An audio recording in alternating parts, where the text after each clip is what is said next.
my God, why have you forsaken me? A chilling cry made from the cross. A shrieking prayer that makes even the most resolute faith quiver. It is a cry that confuses us, a cry full of mystery. A moment when the triune God seems to be ripped apart, when God no longer seems to be God. Just a son left alone and a father left without his son.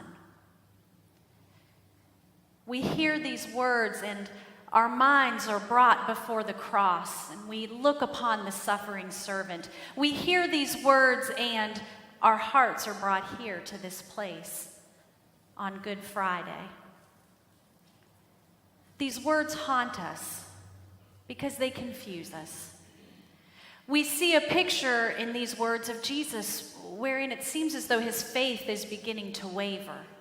And we see a picture of the Father who seems to be more focused on justice than on mercy. But these words also haunt us because they reflect within us our own sets of fears and insecurities. We see the Son of God, the sinless one, suffering, left to die alone, and we wonder if we too might face the same fate. These words haunt us because somewhere along the way, each of us has made this same cry to God. God, where are you right now? Spouses leave us, and with that, so does our confidence in God's presence. Children die, and with that, so does a piece of our faith. Our bodies begin to fail, and we wonder if God is also failing. Our minds are held within the grip of addiction or depression, and we worry that we are no longer held within God's grip. For many, this cry from the cross, it seems to signal the moment when Jesus took the sins of the world upon himself, and as a result, the Father was compelled to turn his face away, not able to look at Jesus any longer because of the sin. And so this leads us to believe that God's sense of justice prevents God from being able to see us in our sin. And that sin separates us from God because sin forces God to be separate from us. But I submit to you today that perhaps the reason that sin separates us from God is because sin prevents us from being able to see God, not God from being able to see us. Because it all started in the beginning with Adam and Eve. Life was really good. They walked in communion with God. They literally walked in the garden with God, or so the story goes. But one day, that snake entered into their world and convinced them that they needed something apart from God and God alone to bring them abundant life. And so they chose to pursue another option for their happiness. And with that choice came the consequences of sin. But notice this, that when they realized what they had done, Adam and Eve were the ones hiding from God, not the other way around. Genesis 3:8-9 tells us, then the man and his wife heard the sound of God as God was walking in the garden in the cool of the day. And they hid from God among the trees of the garden. But God called out to them, where are you? God was actually looking for them. They were the ones hiding from God. And once God confronted them with their sins, with what they had done, it wasn't their sin that kept them separated from God. It was their total lack of repentance, their lack of acknowledgement for what they had done. When they were confronted with their sin, with their decision, the response was blame. Well, it was the snake's fault. It was the woman's fault. And God, you gave me that woman, so it was your fault. From that day forward, sin has caused humanity to feel separated from God. And it's this same sin that continues to cause you and me to feel forsaken at times. It may be our own sin in our lives that cause this feeling of abandonment, or it may be the sins of others or just evil in the world that inflicts our pain and suffering upon us. I mean, Jesus was the sinless one, yet it was in the absorption of the sins of the world that Jesus, for the first time, experienced what you and I experience. The illusion that God has turned away and that hope has dissipated. You see, that's the real problem with sin. It creates within us a misconception of who God really is and where God really is. Eve bought into the lie that God couldn't be trusted, that God did not have her best in mind, that God was holding out on her, that God didn't really want Eve to be happy. Our sin doesn't separate us from God because God can't bear to look at us. Our sin separates us from God because it prevents us from being able to see the true and beautiful picture of the God who is in the garden searching while we are the ones hiding behind the trees. Have you ever played hide and seek with a really little child? Oftentimes what happens is this: you'll cover your eyes and you count to 10, and then you open your eyes and then you say, "Ready or not, here I come." And you'll turn around and you'll notice that the child hasn't really hidden himself very well. He might be in a corner or under a table, but he's really in plain sight. But he thinks that he is really well hidden. Why is that? It's because he has covered his eyes. If I can't see you, you must not be able to see me. We apply this same principle to God, don't we? Our sin causes our eyes to be covered. And so we believe that God can't see us because we can't see God. And that's when we feel forsaken, because we believe the lie that God does not have our best in mind. All the while, God is searching for us. Now, let's be honest here for a moment. Jesus' cry from the cross, when Jesus cried out, "Why have you forsaken me?" that cry was as excruciatingly real as any words that Jesus had ever spoken. This feeling of abandonment was as tangible as the nails that were piercing through the veins and tendons in his hands. This was not a pious prayer made for the benefit of the onlookers. It was a plea born from terror at the very thought of being ripped apart from the Trinity for the first time in all eternity. It was a cry born from the real darkness of the tomb in which Jesus was about to enter. But this lament in the midst of suffering was not a lament void of faith. No, it was a prayer that dripped with a faith as powerful as the blood running down the beams of the cross. It was a faith that lived in a moment of paradox, a feeling of abandonment, yet still crying out to the very one believed to be gone.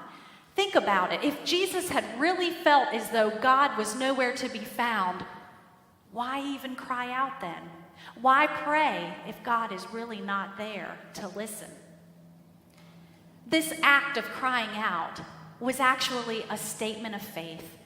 That even though the feeling of forsakenness was very real, the reality of forsakenness was just an illusion.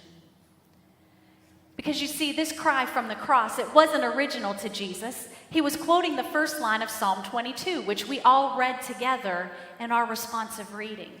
It's a passage wherein the psalmist has found himself in the middle of suffering and anguish, and he is wondering, where is God in the midst of my suffering? It's important to note that in Jesus' day, and in Jewish culture even to this day, the Psalms are not just read as scriptures, they are memorized as prayers. And to quote the first line of a psalm it's shorthand for referencing that entire passage. This psalm that Jesus prayed, it does begin with a cry of forsakenness, but it doesn't end in death. Verse 24 of that psalm proclaims, "For God has not despised the suffering of the afflicted one. God has not hidden his face from him, but has listened to his cry for help." This psalm takes us from utter suffering, from being mocked and persecuted, to being rescued, and eventually to all nations and all peoples coming before God and bowing before God's sovereignty. And Jesus knew that. He knew this psalm, and he knew the ending of God's promised work of redemption for the world. This cry from the cross teaches us how it is that we can and should respond to God in the midst of our own suffering. First, this cry gives us permission to scream out to God in a voice that reflects how we are honestly feeling towards God. God has never required a faith that is doubtless, but instead desires a faith that is authentic. And an authentic faith necessitates holding up the worst of life before God. There was a book and a movie famous a few years ago. Some of you may have read it or seen the movie called Life of Pi.